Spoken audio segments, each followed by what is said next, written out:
I'd like to introduce both Hannah and Judith, where our theme today is on 20th century skills and sustainability. And I won't talk anymore now. I'll just hand you over to both Judith and Hanya, and let's begin. Now I'll come back later and say a few things about Pilgrims as usual. Thank you, Phil. Thank you. Thank you. So in case you can't see our faces very well on the Zoom screens here, this is what we look like. So Phil in the middle. I used to look like that. Now I have a little bit different. Well, I won't comment on how much my looks have changed. So let's move on to the next slide. I don't have anything newer.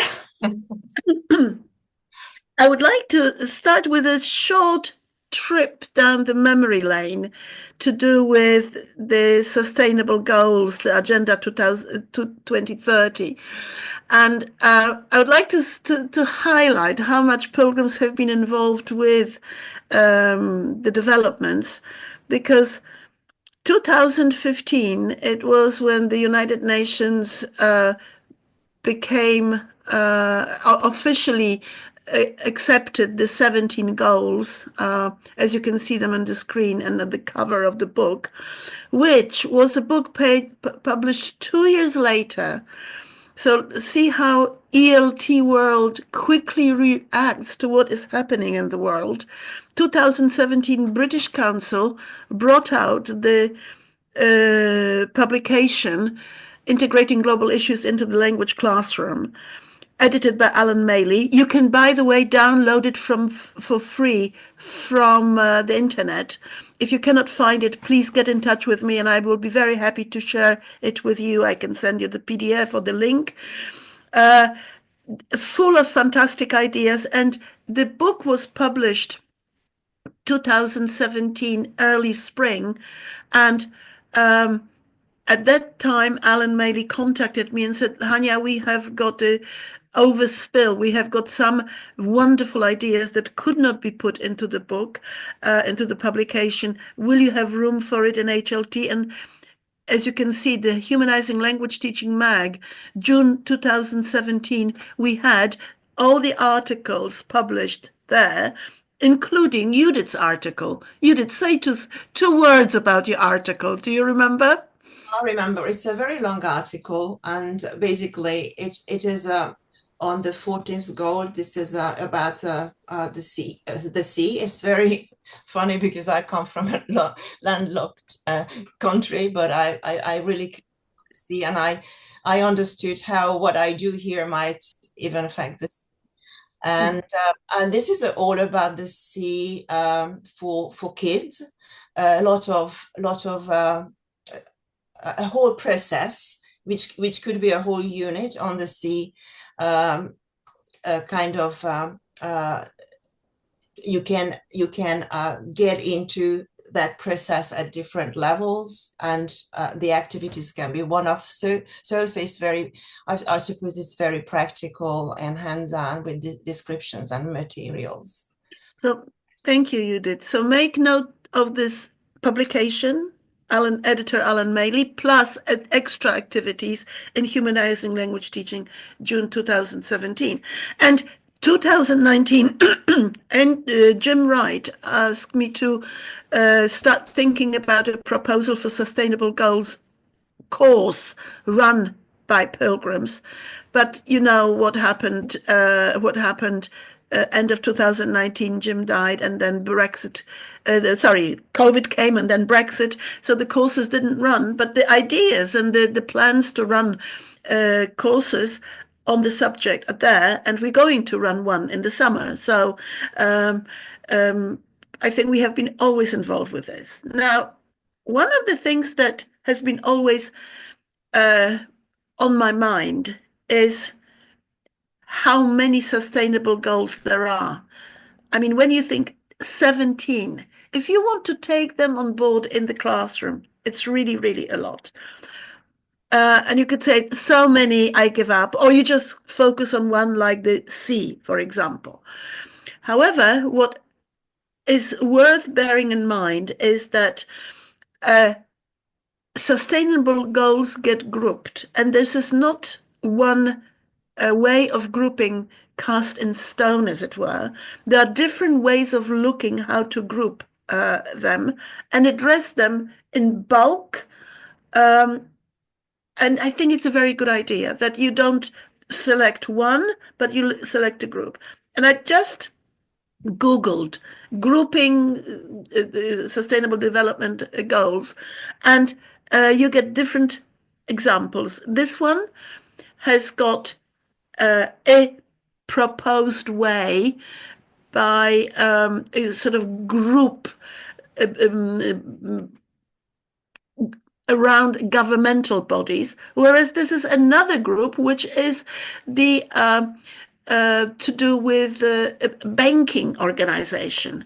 And what I really, really like is that this particular website says categorize the goals more for impact, and sometimes less is more. So let's not be too ambitious and say, now, if I want to address the sustainable goals, I have to do these, cover all these issues. The problem may be that it's, a little is a lot, and also what is suitable for your country. And you cannot address all, so be selective and make the most of it. Over to you, Judith. Okay, so I start sharing my screen. Yes, I will stop. You stopped. Okay, good. So actually, you can see my slide already. Let me get there myself. Okay. So I'm going to. Can you see my slide or not? Can you go into the PowerPoint mode, the slideshow mode? Okay, let me. Oh gosh. At the bottom. Yeah. Look, it just asked me allow sharing. So now I allowed sharing. Okay. I don't know why it wanted me to allow sharing, but now I did. Okay, so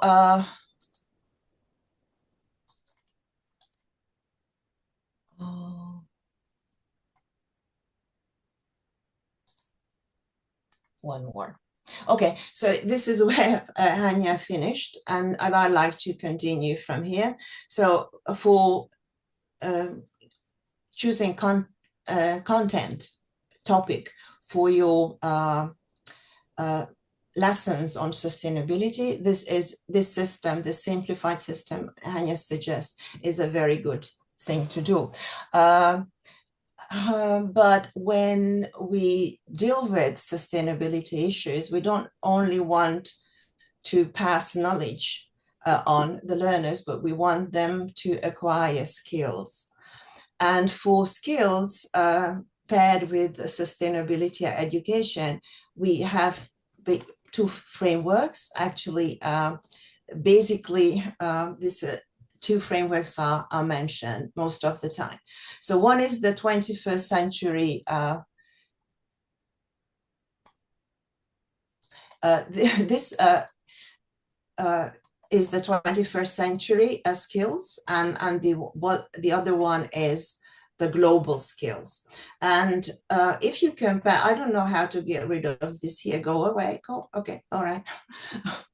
So if you compare the two, you will find them quite similar. So you will see communication here, and you say communication here. You have creativity. You have creativity here. You have citizenship. So they are very, very similar. However, they are not exactly the same. And what I've found when I compare them, to my mind, they seem to differ in how the creators viewed the final outcome. And I just worded it the way I understand. The 21st century skills want the student to succeed in their studies, in their work, career, in the international scene. So that's more about that. However, with I think okay, I minimize it. So with the global skills, I feel that I think that that would probably be a good summary of the idea of the outcome, so that actually the students will succeed as citizens in the global world, but also they will be able to turn the ailing earth around. So there is a more emphasis on that part, as I feel. And there is one area, the emotional intelligence, that is actually, and well-being, that is introduced here separately as a separate group. And it has more emphasis, the emotional side and the well-being. While it's not easy for the learners to face with the reality of the 21st century. So one can understand that. So now Hanya simplified it for you with the sustainability goals, and now it seems that I made it complicated again with these two systems and this long list of different skills.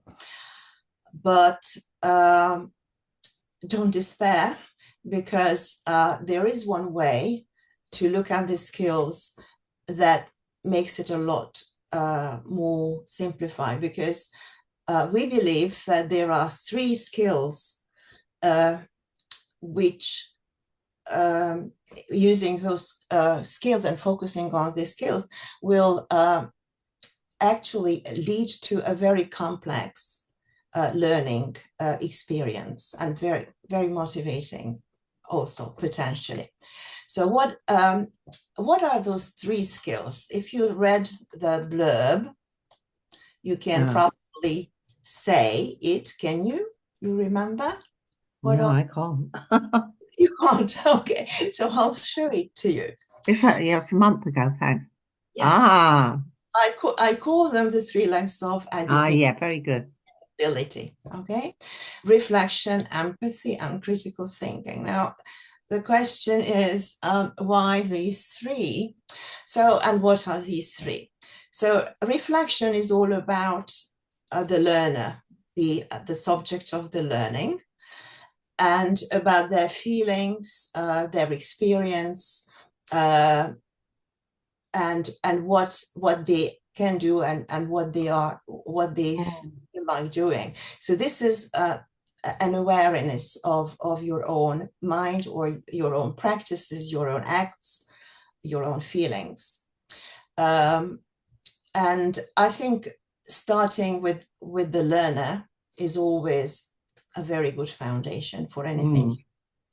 The other one is empathy, where you actually start looking outside, and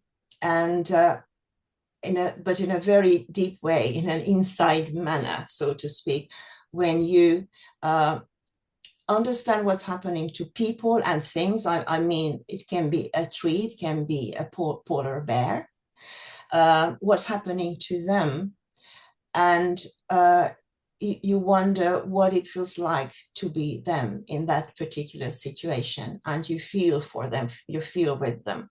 So these are 2 emotional sides. One is about the subject of the learning, the self-reflection, and the other is the empathy. So these are kind of emotional fuels, and lead to a deeper understanding. Now, critical thinking is going to balance this, because we have the fuel of emotion now, but we need to be kind of sure that we act upon something true. So we ask the question, what is true and what is false? Because we want to find the facts, the real facts you can safely act on. And I refer back to this, the global skills, if we want them to act and act differently from us, because we have done a lot of harm to the earth, then action and change is very important. And these three might lead to change. Don't get me wrong, we don't say neglect totally the others. We just say that these are very good starting points, and probably they need to be in nearly everything that you do about sustainability, this reflection, empathy, and creative thinking. Now, from now on, before I go on, I'd like to ask you if you, and I'm going to stop sharing now, I think, because I'd like to ask you to tell me if you have any comments or questions so far about what we were saying. Yeah. Hmm. No, never mind. But I think it's a very good beginning, and opens the whole everybody to discussion that where are we going and what have we done, but where are we going and what we've done so far and where we're going in the future. And I get despairing all the time on a personal level. I know, and this is why well-being is so important. Yes, yeah, is so important. But now, if we don't have any more comments, from now on, we're going to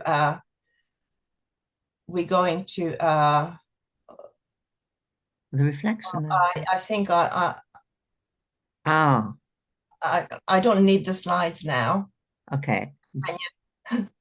I don't need slides for the next bit at all. We're going to do practical activities. And if you don't mind, Tanya, you don't need to share, thank you, because now I'm going to give you something for reflection. Okay, so we do a reflection task. I'd like you to open your chat if you have not opened the chat yet. And I'd like you to answer one simple question. And the question is, what resources are we using right now? So I'm going to give you like a minute or something and just fire away and write whatever resources you think we are using right now. It's resources in resources of the sustainable ability, yeah. Of the world that the big world offers. What resources, such as energy and well, do you mean in the classroom or in our lives? Now. In the classroom or in our lives? Now, as we are here together. Okay. Well, that's very different. Now, here and now. Okay. Yes. Okay. Yes. Well, we know that, don't we? Golly, yeah. Information too. Yeah. Just fire away and write as many as comes to you in a limited time frame.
Oh, yeah. Okay, so let me just see. Oh, we have a lot of electricity here. I mean, so human resources, myself, others, energy. Yes. When, of course, when you say myself, you can list you can make a very long list of what you use of yourself. Electricity, building made from a variety of materials. Yes. Human energy, solar energy. The air. Yeah. Thank you. Electricity, gas for heating, electricity, oil for heating. Technology, empathy, electricity, water, energy, time, housing, money, water for my tea. Okay, food, knowledge, petrol. Wonderful. Thank you so much. Actually, I have to tell you, I'm quite impressed because it's not the first time I've used this activity, and very often air is not even mentioned. Water. Water is not even mentioned. A lot of things are not mentioned.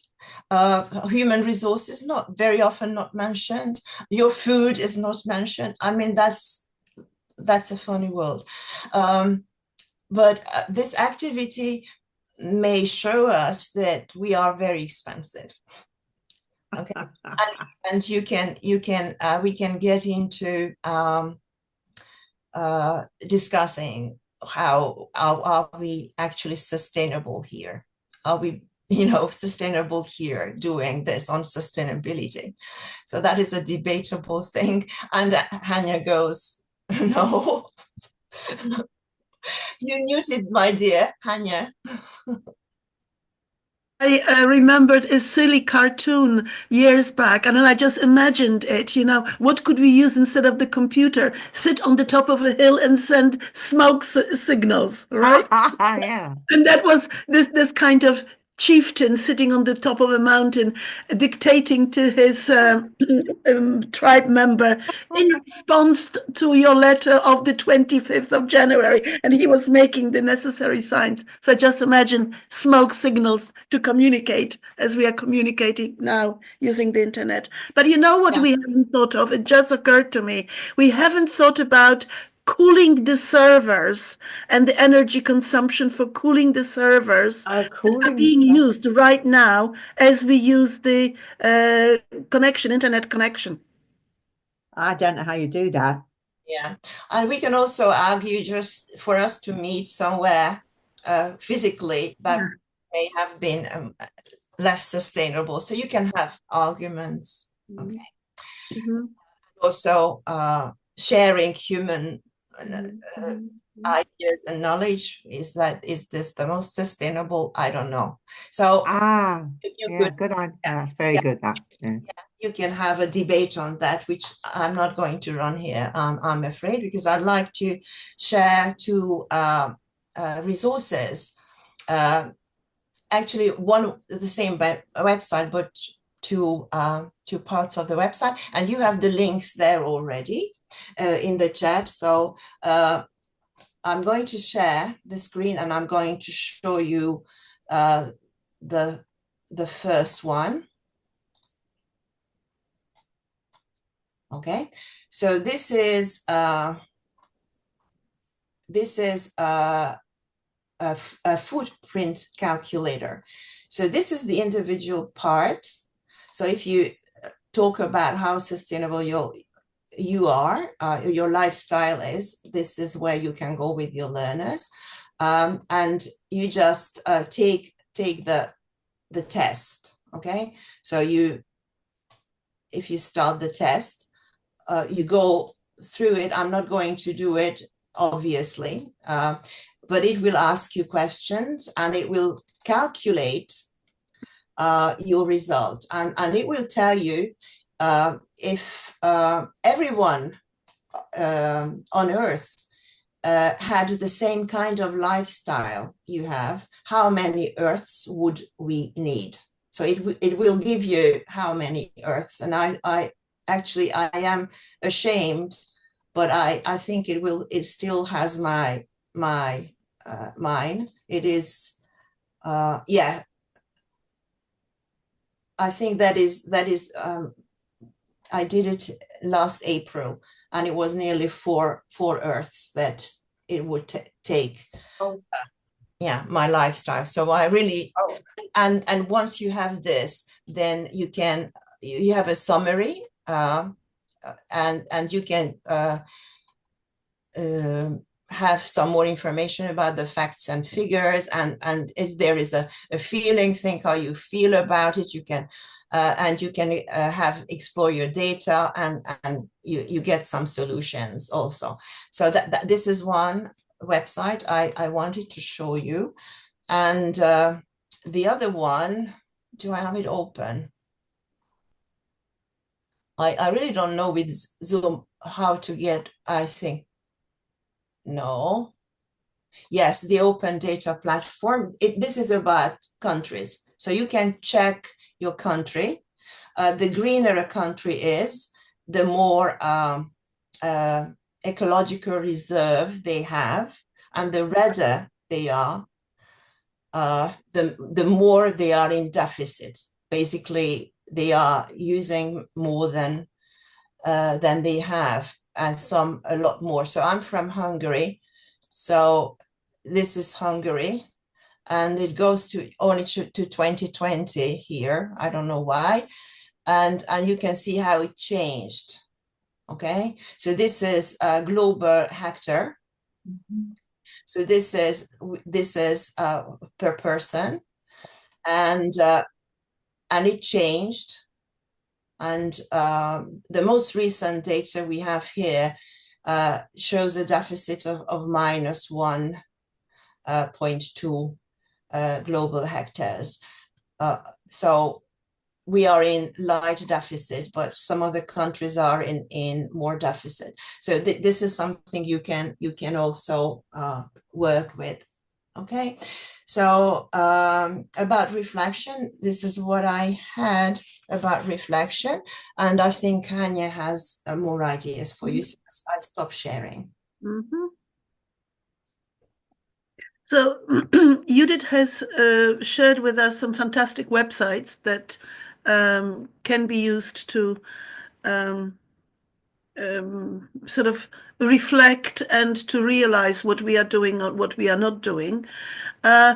Now, I would like to show some very simple activities that you could do without the use of the internet and having to use the coolants to cool the servers. I'm being silly, sorry. Just to show the slight difference that we have planned to show, online resources versus what you could do in the classroom with pens and paper. And here is two ideas that I have developed is keeping an eco diary. Believe it or not, you can even buy, my eco diary. Look, there is a publishing house, the Greener Living. And the idea is that you could write down on what you have done for the environment, in what way you have been eco-friendly or not eco-friendly in the past 24 hours or on a given day. And I'll give you a few examples, and then I will give you a few minutes to use the chat box to jot down anything that springs to my mind. So one thing, yesterday I was clearing the fridge and I decided that I needed some containers to put, the cheeses in or the certain bits and pieces because they're taking up too much space. And I said, oh, I must go shopping. And I said, no, wait. And I used the tubs. Vegetables come in, plastic tubs, and I beautifully arranged them in the fridge. And I thought, okay, here I have resisted the temptation to buy another piece of plastic packaging. So that's my little success. And I think little successes are very important.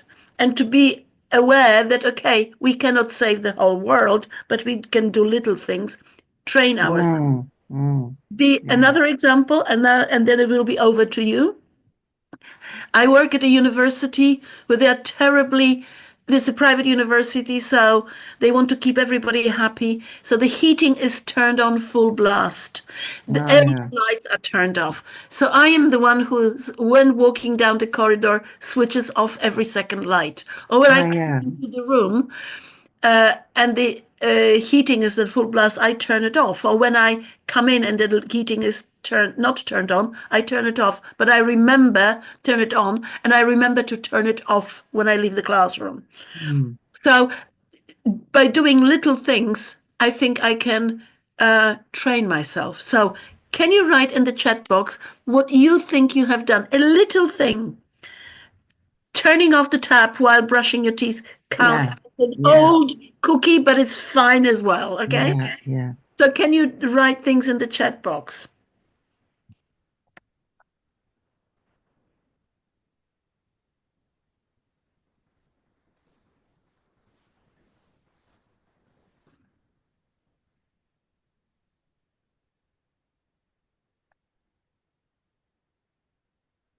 Carpool, fantastic. And when I read yours, unplug devices when they are not used, that's where I sin. That's where I get things wrong. So you can have students read through what other people say and say, oh, they do it. Damn, I don't. Okay?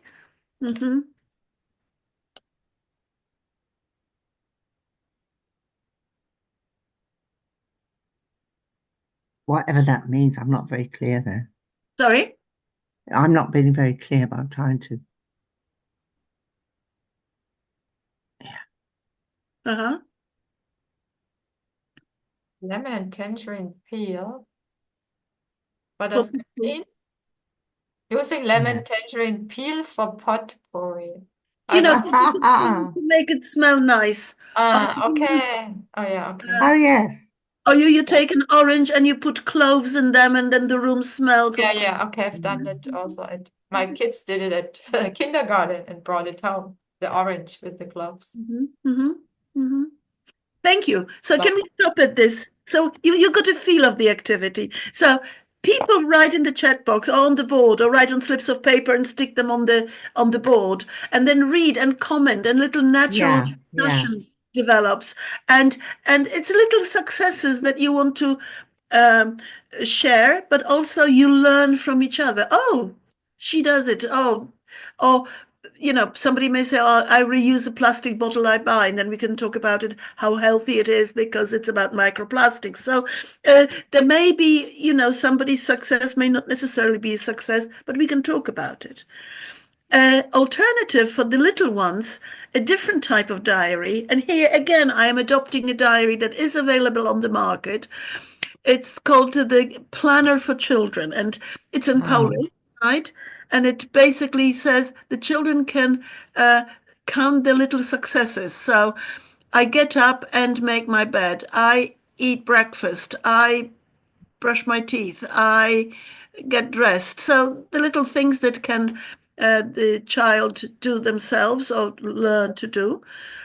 And we could replace it with the ideas with the whole group. Instead of having daily activities, you could have the things that you could do every day in the in the categories of environmental protection and sustainable goals.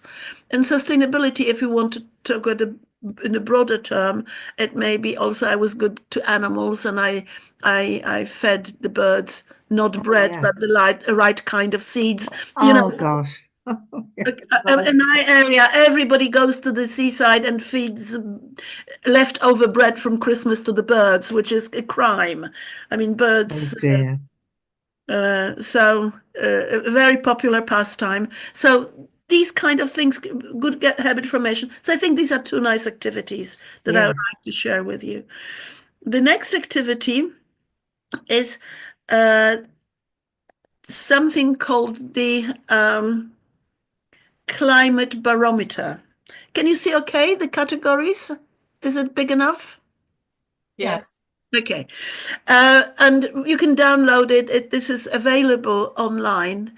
And we were talking about not only about reflection, so reflecting on your emotions about the environment is one thing, but it's also empathy and thinking about emotions, okay? And the I adore these ideas, and I think I first saw it as a screenshot from a presentation by Waters, who just brought out a new book, The Greener Classroom. And it will be reviewed in Humanizing Language Teaching soon. Now, just a letter from him saying how happy he is and how thrilled he is about the book. Alan Maley is reviewing the book because he's the founder of our new section in Humanizing Language Teaching, the eco issues. And there was this, Waters was standing in front of the screen, and this was the slide. And I was spent some time trying to find this slide on the internet because I absolutely fell in love with it. It wasn't his creation. He used somebody else's slide, but look how brilliant it is. Because climate change is very much to do with not just grief. It can be so many different emotions. And I'd like you to choose one emotion and then share with us why you chose this emotion and why you can think of this emotion, experiencing this emotion, or potentially experiencing this emotion. One of my emotions is emotion of shame. And what is my emotion of shame? I envisage a scene from the film, you remember Return to the Future? So imagine you go 2 generations ahead. You can see your great-grandchildren. And what would they find absolutely horrifying what my grandmother did? She didn't look, so changing the... And I am absolutely ashamed that I don't carpool, right? That I drive alone, one person, a relatively big car, using a lot of petrol, okay? The other thing that I think that my great-grandchildren will not understand is that I'm heating a big house with gas. And it helps me change my perspective, but also this feeling of shame. Would everybody like to, a few people share with an emotion and why?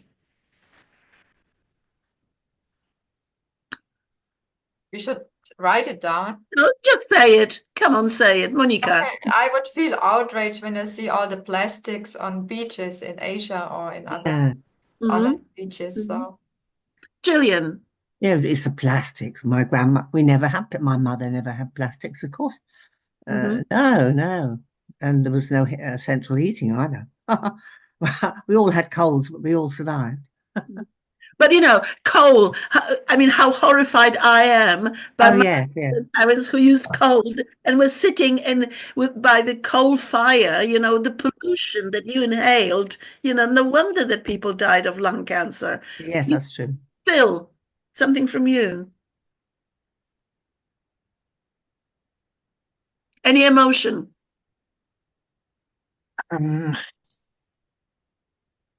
Yeah, indeed. Phil, yes. Yeah. On you go while I'm thinking. Well, just as you said, it was the coal, and London was at fog bound, and that's not the case anymore, of course, for a long time. I don't remember how many thousand people died in that horrible smog incident in London, right? Because it was so wet, people put on their coal fires, too much fog, and people died of suffocation. Yeah.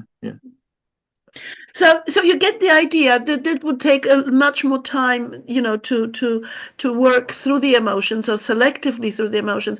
But to say that emotions go with the environment, and I will come back to the topic, and that addressing the emotions and talking about the emotions is very important. Yeah. And can I just mention, obviously, in the four sections, only one section is actually kind of positive.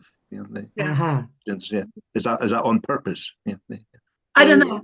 This is the authors of the, perhaps we could, this is a very good variation for this activity. You show the students this wheel and they can create their own one that is more positive, right? Yeah,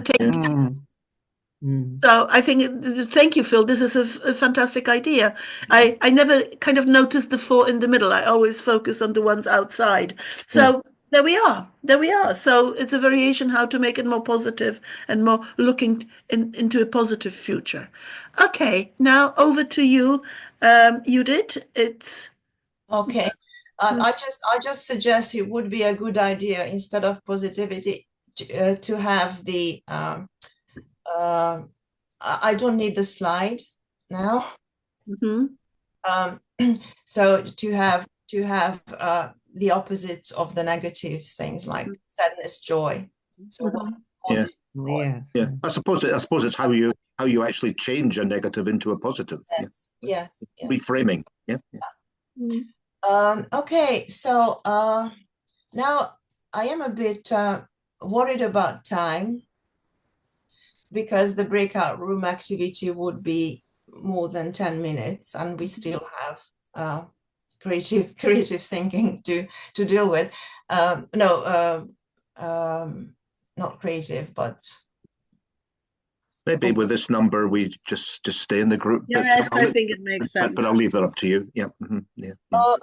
Well, actually, I am sharing. I'm in the chat. I'm sharing a document with you. Because this would come with a task sheet, and I just realized that my Dropbox did not synchronize it. Or now it says, I think it's been synchronized now. No, it's not. I don't know why. Other stuff are synchronized, but not this. So actually, it's not in my chat box. In my it is, I can see the document. But the document is there now. It takes some time because it's full of pictures. Where children, is that it? Where children sleep. Oh, yes. So the activity is called Where Children Sleep, and it's an activity for empathy. And can you please download? But I'm not sure whether we should do it, because that would take a long time, and we only have 12 minutes. So maybe you have the material, because I want you to have the material. I want to share the material with you so that you don't have to. You can take a bit longer, and then I just show you. I'll show you, and we can talk through it instead. Yeah. You can take longer and mute it. I only need 5 minutes at the end. So yes, but still. Yeah. We have very, very little time. So I think it's a better idea just to, now I think I can open the document, because I had to close it to be able to attach it. But now I have it, the task sheet. And as yours are downloading, I can share the screen and start talking through the document with you, and explain what and how I use this material. Okay, so now I'm going to share.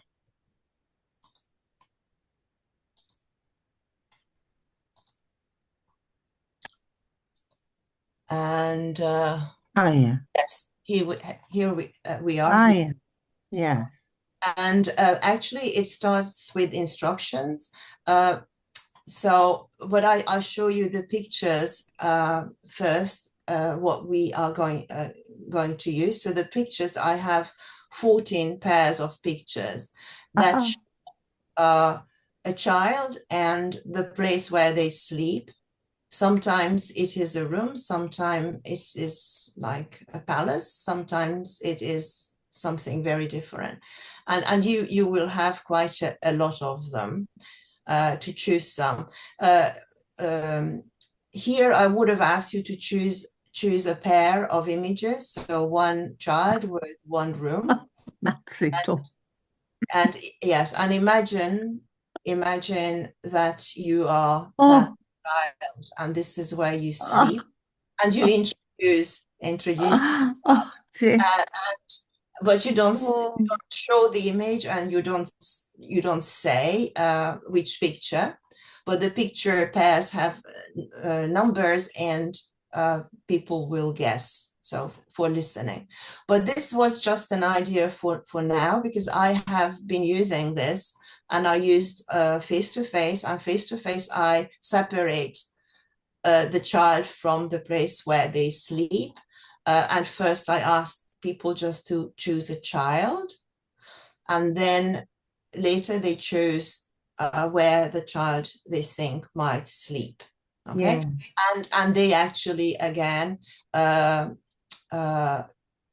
imagine that they are the child, and the introductions can be like meeting, mingling, and explaining who they are, or it can be through letter writing, that they write a letter to a pen friend, and then the letter is matched with the child and the room.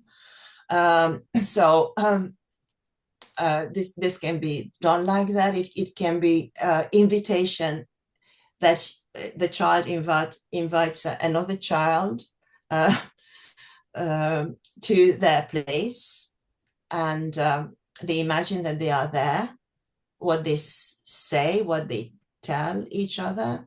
So that is also a good, because tact, you can practice tact with that. And finally, when you have worked with these images the way you choose, as I say, you can have monologues, you can have dialogues, you can have mingling, you can have matching, you can have writing. It's up to you. Then they actually can learn about the country, whether they guess the country right or wrong. And here you can move it after you finish. I would have asked you to move this rectangle. This is something I often do for online courses, that I hide something behind rectangles, a key or something. And here you have this link, and it leads to the website of the person who took these photos. Oh, okay. And you can now learn about the countries. There are more children here and more rooms, but they can learn about the country. So then they can go to maps and the internet, and learn about that country of the child that they chose to be.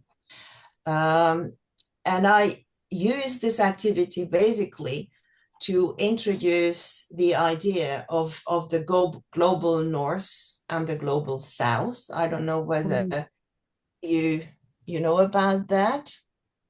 yeah, I think so. Yeah. Yes, and we think about it, and especially if you have done it after some footprint checking. And then you start talking about the global north and the global south, which is actually a changing one. Then I don't know where I had a map somewhere, but I can't find it now, of the global north and the global south. I don't know where I put it. Anyway, so I encourage you continuing with this, and teaching about the global north and the global south, and why this difference might be there. Okay, so that was it. Yeah, I'm sorry we couldn't do it. But Judith, how do you show only the kids? How do you only show only? Is it that you do it in person in a face-to-face class, so that you have cards, or? Yes, in face-to-face, I have laminated cards for this. Yes. Yeah. Yes, online actually, I wanted to make it short, because I knew the time was going to be a concern. But actually these, you can, I don't know, I can't remember. You can, what you could do is, I did not cut it here because it was easier for printing like this, and I wanted to have a document like this. I just cut it, but I think you could cut this out, with it, and have them separately, and you could get them to pair. Yeah, I mean, you just you do a screenshot and then you cut it and you paste it extra. Yeah, I don't need a screenshot. Now I'm sharing. You have this a snipping tool like this that I have here. Working. It's opening something now, I think. Is it? Yeah, you can always cut a section only. That's true. It's not so difficult. I get it. I don't know why it's not opening here. Oh, because I'm in. Oh, hang on. I can show it to you. Shall I show it or not? I think it's okay for me. It's okay. for Okay. me. Yeah. Yeah, because you can just cut it out. This is what I did. I cut things out of, so Yeah. here you can also do the cutting. Nice pictures. Yes, these pictures. Yeah. Okay. And yes, and choose different ones. I don't know why I chose them. There are others, and some might be too hard for very long learners, like the pregnant teenager, for example. Yeah. So you just make your choice, but you have it now. Okay. Do you have any comments? Let me see you somewhere. Any comments, anybody? No? Are we okay? And I think it's my turn to continue. Am I right? Yes, I can continue very briefly with one. We're not going to do the activity. I'm going to explain it to you, basically, I think. Maybe I ask you one or two questions. And I'm still sharing, so let me go to my next slide. No, I'm not.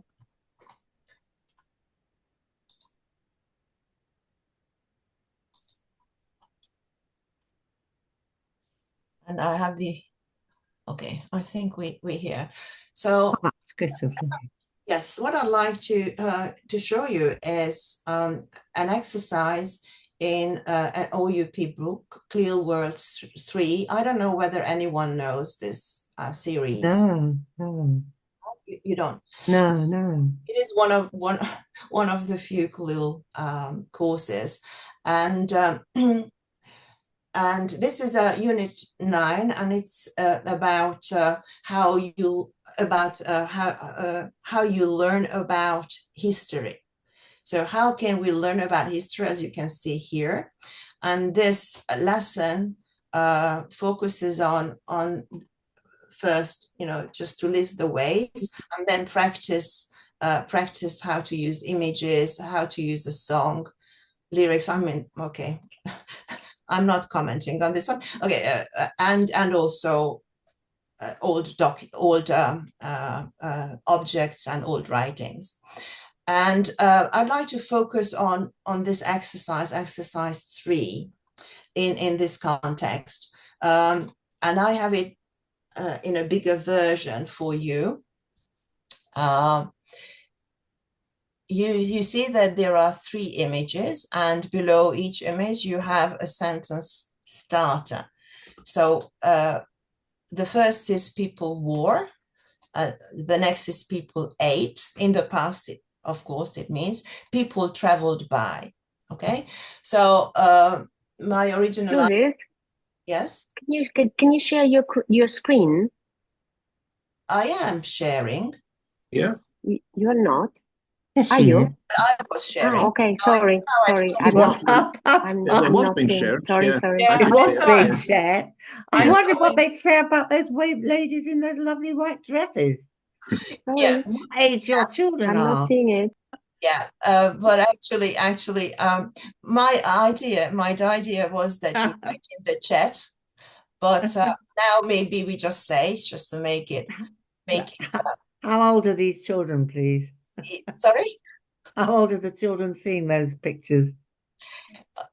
Okay, so can we just say how would you complete the first one with the Okay. people wore Long dresses. people wore long dresses. Can someone write it in the chat? I can't see. I'll write it then. Okay. Yeah, right. Okay. So people wore long dresses. Number two, people ate Fruit.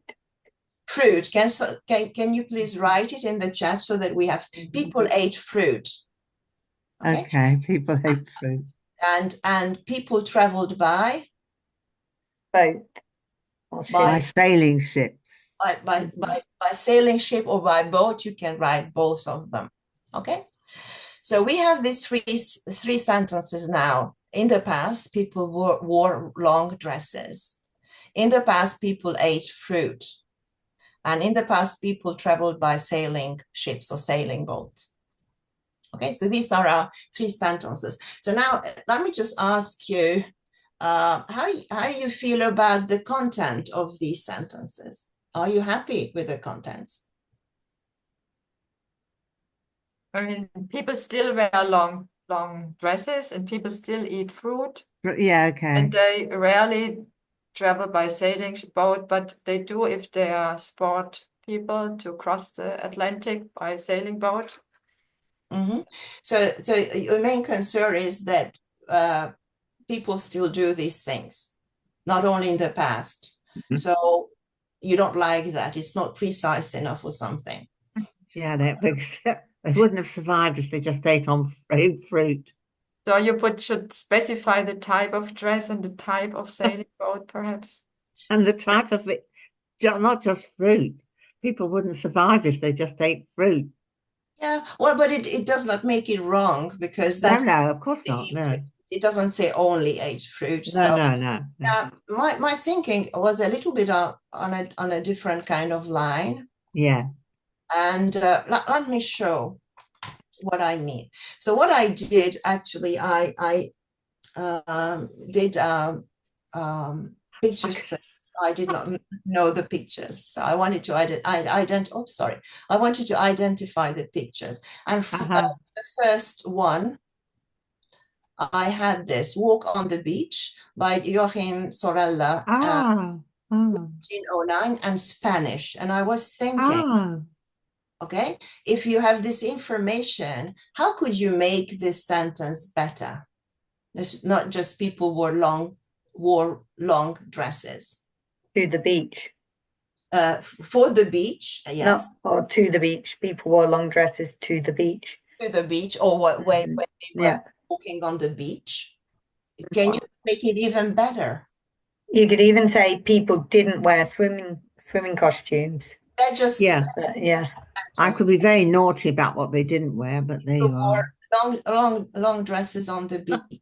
Yeah, you could also at the beginning of the 20th century, people wore. Yes, at the beginning of the 20th century, people wore long dresses when walking on the beach. Can we make it even better? Because there are many in Spain about the North Sea. Sorry, in Spain. In Spain, absolutely. Now, and if near Lucy's place. And if you look at he was from near Valencia. He was from Valencia. So. Yeah. Okay, so now we have a more precise sentence. So we say people wore long dresses when walking on the beach at the start of the 20th century in Spain. Now, if you look at the image that I added, can you still make this sentence better? Well, people wore long dresses and big hats. Ladies wore long dresses. Okay, so in the city, ladies. Now, I think that is very important. That is very important. That men did not do that. Okay, so now we don't say people, but say ladies. Ladies wore long dresses when they were walking and big hats. And hats, yeah. When walking at the beach at the start of the 20th century in Spain. And elegant dresses too. And what about if you look at this picture? Yeah. Dress. And it's from the 20th century. Yeah. Where is she? Not elegant. Not elegant. Where is she? I would say to work. They wore long dresses to work. It looks like she's in a factory. The lady is different from this lady. She wore overalls. She wore a long pinafore. Well, she's wearing a long skirt or dress. Yeah, skirt. Yeah. But are they the same class? No, she's a working class lady. Working women. Okay. Working women. So maybe you can say upper middle class or elegant women or rich women, something like that. Okay, because upper class maybe. Yeah, because maybe not them. And also you can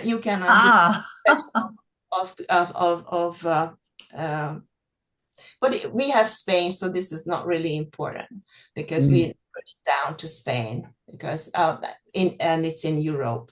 Yeah. So yeah, actually the others are not going to do the same way with you, but I also searched this one. Actually, when I first looked at it, I said, "Oh, people ate fruits and flowers." So that is totally ridiculous for me. Yeah, of course. Yeah. And actually, I searched this one. Okay, and what I got to is I may have this open already, but I'm showing it to you. I searched it, picture searched, and actually it is not, it looks like a Renaissance painting, but it actually is a photograph made in style, and you can make your choice. So is it a history document? Or is it a trustworthy document? So you can get into picture searches and that kind of stuff. Okay, so what is? I think we might need to move on a little bit, Judith, because yes. Yeah. Okay, and the other one is a similar thing. Okay, so I think I just stop here, right? And with this, actually, I like this exercise very much. I like this exercise in that form much more than a perfect exercise, because that this is very nice. Critical thinking and criticizing the resource that you have, okay, and fact checking the resource you have, whoever produced the resource. Okay, and teach that to learners. And over to you. You muted, Hanya. You muted. I know. Sorry. So Phil, so we have got 6 minutes left, and Phil needs 5 minutes. So it leaves 1 minute. I can make it 3. Will you be meeting next month? And on the 1st of March, but we'll come to that later. Thank you. Thank you. So I will very briefly touch upon what I was planning to say. I was going to show a few examples of critical thinking. So we'll to skip this. We're going to skip this. Okay. Here is an example of too painful thinking. Yeah, it is painful. Painful, so painful. Exactly. Look, stay with the emotion. How do you feel? Oh my God, horrible. How horrible. I feel desperate. Now look, and this is, read in the margin. It comes from a website, Polar Bear Science. It's Greta Thunberg's website, where she devotes time how children terrorizing young children about climate began with polar bears. These pictures were shown to the children as consequences of global warming. This is not true. This is simply how old animals die, full stop. But it was used to create certain false emotion, and without critical thinking, on her website you will see photographs of people organizing campaigns, protect the polar bear, where the first statement that opens the website is how basically David Attenborough and company lied to children about climate change. David Attenborough? Yes, it is not to say that climate change doesn't happen, but it's not true that polar bears look like this because of climate change. This is the fact that they eat the young, the fact that they die emaciated because they simply don't have the energy to hunt. They cannot hunt, and this is what happens. So critical thinking is very important as well in the way we present certain images and messages to the children without being critical. Is that really true? And I recommend this particular website. The next website is something, example from a course book, which you get a lot of. So here is a situation. Our town's popular with tourists, and unfortunately the problem is that the beach has become polluted. There are rubbish bins. Unfortunately, people a lot of rubbish. Fine. Now read typical, right? I live on the beach. I know what they're talking about. However, read the blue card given as a model of solving an environmental problem.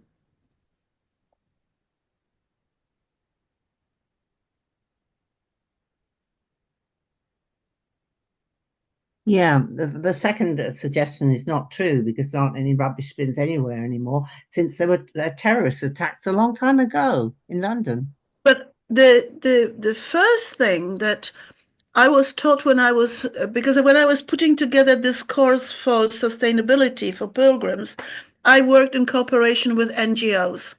And one of the things that NGOs talk a lot about is parentification. And here you have got a classic example of parentification.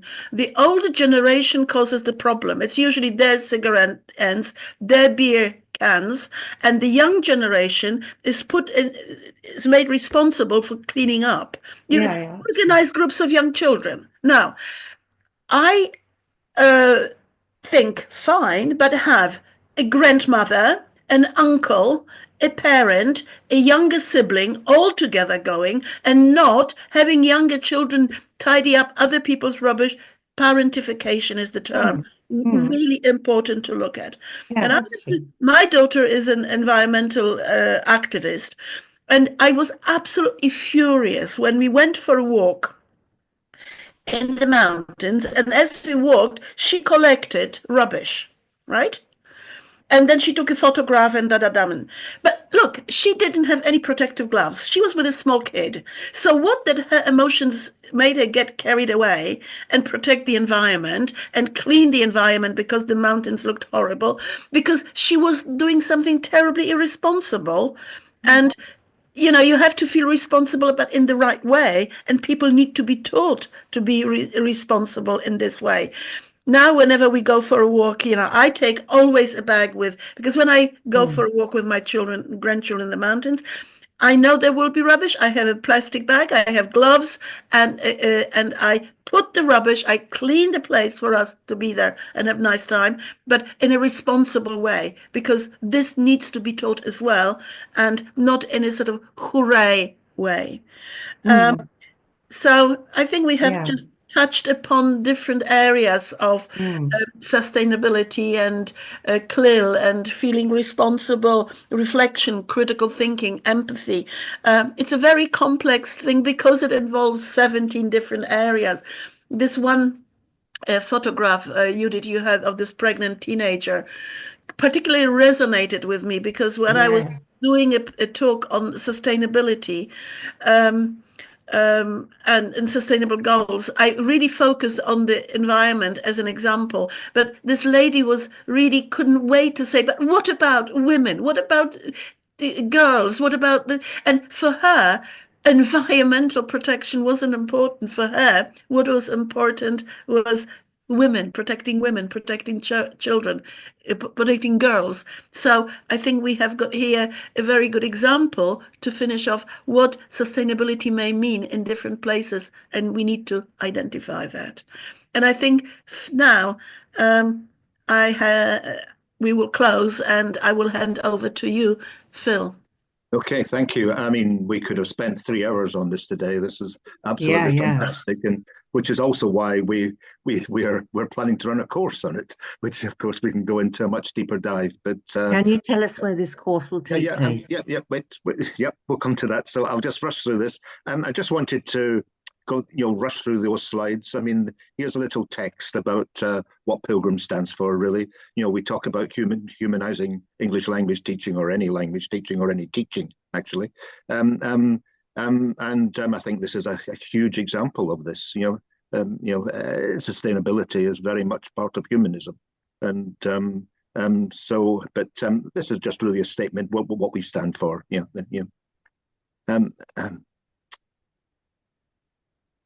You might just like to take a few seconds to read it. Yeah.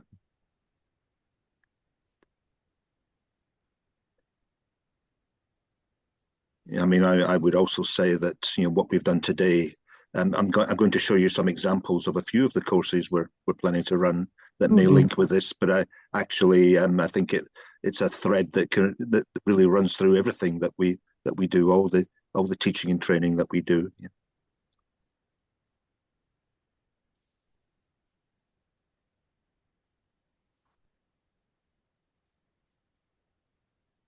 So if you think we've read that, we can go.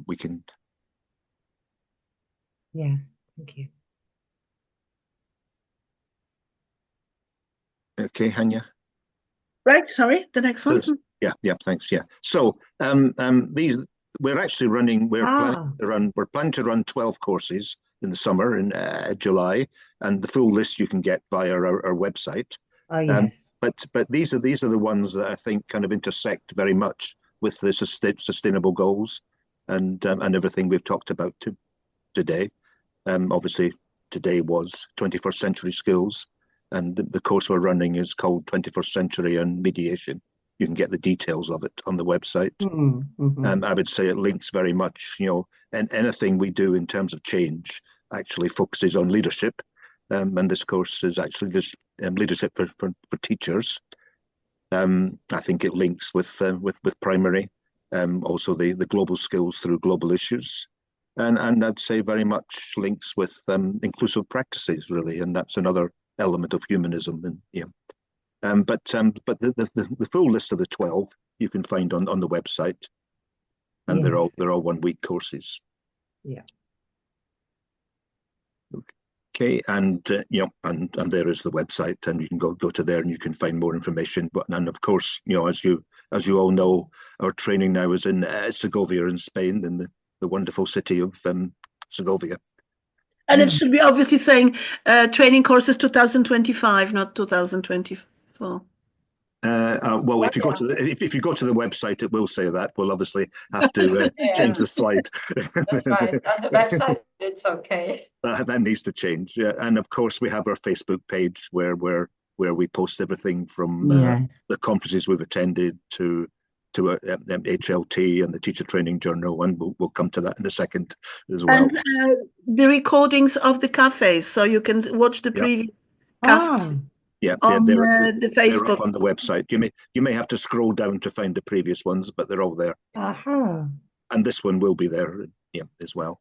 And of course, the something that Pilgrims does that almost no other organisation does is our journals, and the Teacher Training Journal that I edit, and Humanizing Language Teaching that you edit, Hanya, and we always welcome contributions as well. Yeah. And this is the future cafes that we're planning. So the 1st of March will be literature and drama. Peter will be doing. And then one on inclusive practices in schools. Mhm. And the final one for this series will be the teenage brain. Yeah. Thank you very much. Yeah. And of course, they'll be advertised in the usual way. So thank you both. That's fantastic today. Thank you. Thank you for everyone. Yeah, thank you very much for all the good input. It was very, very interesting. Thank you so much. Thank you. Yeah. Thank you very much. Thank you. Thank you. See you all again Well soon. for 5 years. Yes, thank you very much. Will you stop recording?